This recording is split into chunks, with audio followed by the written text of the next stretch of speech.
హైదరాబాద్ లో మరో భారీ కల్తీ దందా బయటపడింది. 4 టన్నుల కల్తీ టీ పౌడర్ కి సంబంధించిన పదార్థాలను గుర్తించారు అధికారులు. వాడిన టీ పౌడర్ కే రంగులు వాడి మరోసారి వినియోగిస్తున్నారు కొంతమంది టీ షాపు ఓనర్స్. 10 మంది నిందితులను అదుపులోకి తీసుకున్నారు పోలీసులు. హెచ్ఫాస్ట్ పోలీసుల సీక్రెట్ ఆపరేషన్ లో ఈ విషయాలు బయటపడ్డాయి. హెచ్ఫాస్ట్ ఏర్పడిన తర్వాత హైదరాబాద్ లో భారీగా కల్తీ దందా బయటపడుతోంది.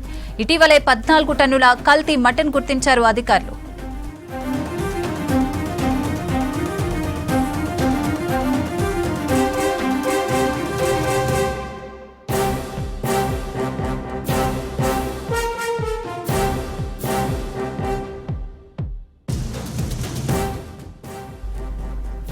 హైదరాబాద్ లో మరో భారీ కల్తీ దందా బయటపడింది. 4 టన్నుల కల్తీ టీ పౌడర్ కి సంబంధించిన పదార్థాలను గుర్తించారు అధికారులు.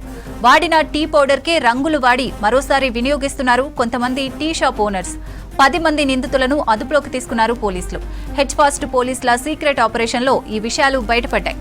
హెచ్ఫాస్ట్ ఏర్పడిన తర్వాత హైదరాబాద్ లో భారీగా కల్తీ దందా బయటపడుతోంది. ఇటీవలే 14 టన్నుల కల్తీ మటన్ గుర్తించారు అధికారులు.